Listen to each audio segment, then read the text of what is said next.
Mic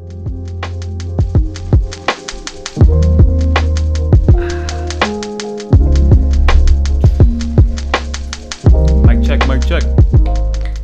So what is going on, everybody? Fernando Silva here with another video, and today we're going to be talking about this beast of a device, in my opinion, the king of all smartphones right now, and that is the iPhone 13 Pro Max from Apple. I've been using it for, I think, over 100 days now. It is, between 3 and 4 months since it was released on September 24th of 2021. And again, this thing, especially coming from 2 generations below, right? I came from the 11 Pro Max to the 13 Pro Max. This thing is an absolute game changer. I want to walk you guys through my experience with it, what I like it for, and then finally, if I recommend it or if you should hold off for that new iPhone 14 with the notchless display and all this stuff. Because with all those leaks and rumors, there is some confusion as to what's going to happen this year, especially around June or September time. But if you guys don't want to watch the entire video, spoiler alert, I highly, highly, highly recommend the 13 Pro Max if you're on the market for a phone right now. But let's get into why.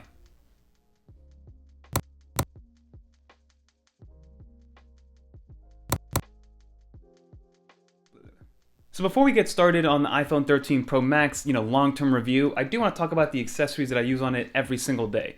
So for a case, I am a pro case kind of person. I don't like, especially with the new form factor with the 12s and the 13s, this like squared off design makes it more like brick-like.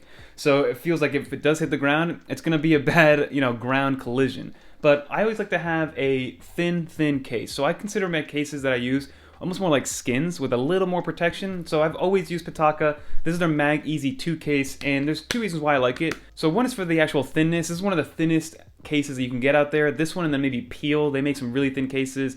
I know later Case makes some thin ones, but I've been with Pitaka for so long that I don't really know anything else. And then the second reason why I like it is because even though the 13's got a much stronger MagSafe battery this year compared to the 12's, this Mag Easy 2 case kind of takes that magnetic power to, to infinity. So any MagSafe device that you throw on here with this Pitaka case is going to stick on there like glue.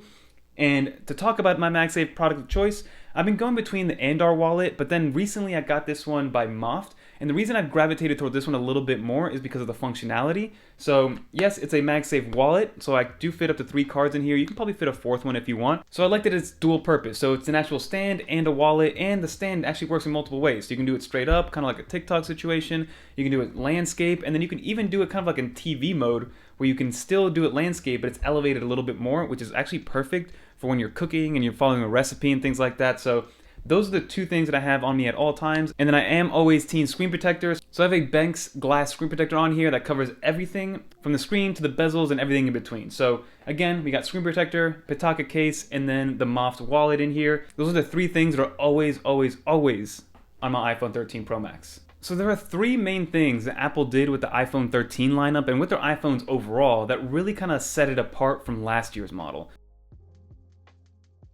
So battery life on this iPhone 13 Pro Max specifically, I'm not talking for the 13 Pro or the 13 or the 13 mini, even though I did hear that they did get better battery life overall. But with the 13 Pro Max, this thing is freaking crazy. If you want a legit 2-day phone with mid to like heavy usage, the 13 Pro Max is one of the only phones that I've seen do that. And again, I've been using it for about 3-4 months now. So if we go into my battery settings, let's go and see exactly what we got going on from a battery perspective. So first off, I'm going to check battery health. We are at 100% capacity or maximum capacity for battery health, and I've been with it for about 3 to 4 months. Now with the 11 Pro Max that I had, after about 3 months, I was at 97%. I do remember that. So it looks like maximum battery capacity is still there this, 100 days later or however many days later it's been. But then overall, you're looking at about 5.5 hours of average screen on time, 4 hours of average screen off time. So again, 9 hours of usage. Like, it's very rare that I break 50% before I go to sleep. And I use this phone very heavily, right? The things that I use this phone for are this YouTube channel. So we're going to talk about the cameras a little bit more, but I do record this entire YouTube channel with this phone, minus this video, obviously, because I'm holding this phone. I'm actually using a 13 mini to record my A-roll right now. But I record pretty much on a daily basis, and even that video recording does drain battery, but it doesn't do anything to this battery at all, right? So I'm doing a lot of videography. I'm doing photography. I'm on Twitter a lot. I'm on YouTube all the time. YouTube TV.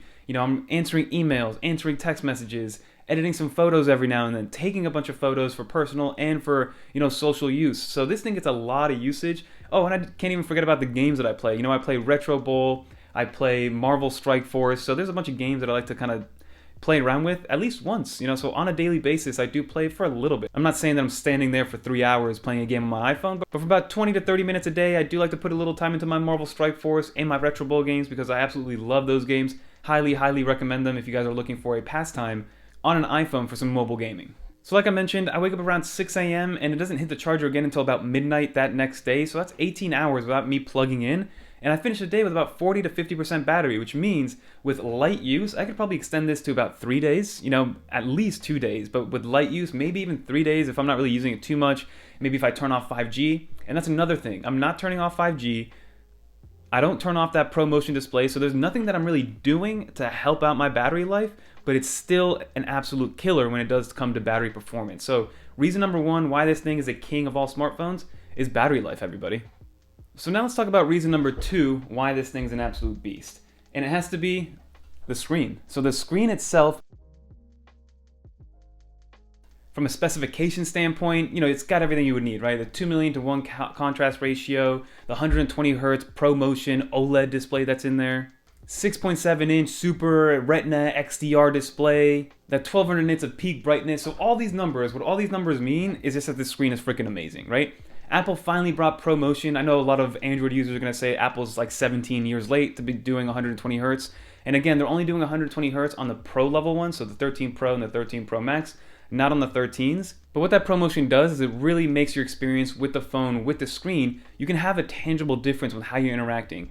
And the number one place where I do notice it is just scrolling between applications on the home screen, also scrolling through Twitter, scrolling through Safari, those things where you're kind of just like flicking your finger. It just seems a lot more fluid, which I absolutely love. Now again, it's not, I wouldn't say like, hey, if you have an iPhone 12 and you are super happy with it, but you really want that ProMotion, like I'm not going to say go out and get it, but if you combine the battery life, the screen technology, and then the cameras, which we're going to talk about, that adds up to a nice little package when it comes to an upgrade perspective. But all you need to know about the screen is that it gets super bright when you're outdoors when you need it to be. It gets dim when you don't need that brightness, right? It's got that true tone, so it does help out with the eyes a little bit. It's got a 6.7 inch display, which is absolutely beautiful. The fact that it's OLED makes those blacks super dark and those bright contrasty colors even more contrasty and poppy.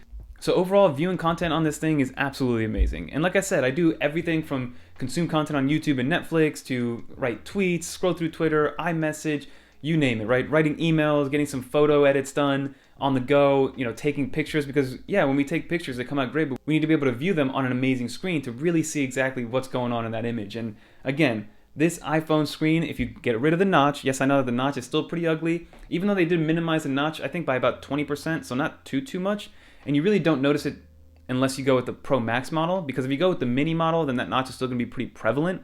But if you go with the Pro Max model, then the actual notch is a little bit smaller. Again, I am with you guys, it is an ugly looking notch, and I don't know what Apple's going to do next year when it comes to the actual notch situation, but you kind of forget about the notch. I'll be 100% honest, you forget about the notch when you're using it, and it's just kind of there, right? And again, I actually love Face ID compared to Touch ID. Leave a comment down below what team you guys are on, Face ID or Touch ID. I'm all Face ID. Give me Face ID on every single product that I've ever owned, and that'd be amazing.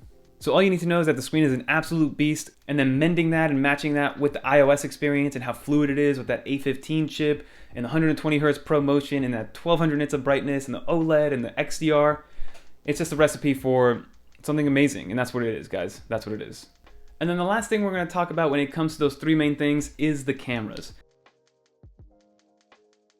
I believe the iPhone 6 and 7. So from a megapixel standpoint, they're still the same camera, right? Like that's what's crazy to think about. These cameras are still the same, 6-7 years later, but Apple's optimized them software-wise to be absolutely amazing. So with the 13 Pro Max, I was coming from the 11 Pro Max, like I mentioned, and I thought that camera alone was good enough, especially for things like YouTube that I was using it for. But if you have been watching the channel ever since the iPhone 13 released in late September, I think since October, we've been filming every single video, again, besides this one, on the 13 Pro Max camera on the main wide shooter. So from a videography perspective, the iPhone 13 Pro Max is absolutely unmatched, especially if you're in a well-lit environment, you got a lot of lights, you're indoors, like you're able to control your setting and things like that. This camera is unmatched, especially for A-roll shots like this. Like again, I use my 13 Pro Max for this entire channel, and we're almost at 40,000 subscribers. So that alone, it's either a testament to some of the content that I do, which hopefully that's good, but also a testament to the fact that these cameras are now amazing, that you don't need to go out and buy a dedicated DSLR or a Sony camera, a mirrorless camera, or anything like that, because again, the best camera is a camera in your pocket, and that right now is the 13 Pro Max. So I'm not going to bore you with all the different specifications like the aperture and how many cameras it has and how wide that wide angle camera is and things like that, because most people, what they want to know, especially most iPhone users, they want to have the best situation where they can pull their camera out, point, click, and then have the best shareable photo content possible without having to think about it too much. So that is where this thing wins from a videography and a photography perspective. Whether you're in a perfectly lit room, outdoors in a perfect setting, or it's a low light, or it's dark outside and it's nighttime, or 99% of pictures that you take on the iPhone are gonna meet your expectations, if not more. Like, I've been so surprised, especially with the new macro lens. The macro lens has been so fun to use, and again, throughout this I'll have some pictures showing up of some images that I was able to snag on the macro lens, the wide angle, the ultra wide, and be able to show you guys just how powerful these cameras are, especially in low light situations. As long as you have enough time to kind of sit there for about 1 to 2 to 3 seconds and get the perfect aperture, you're gonna be good to go, and you're gonna like the type of actual photos that are gonna come out of here.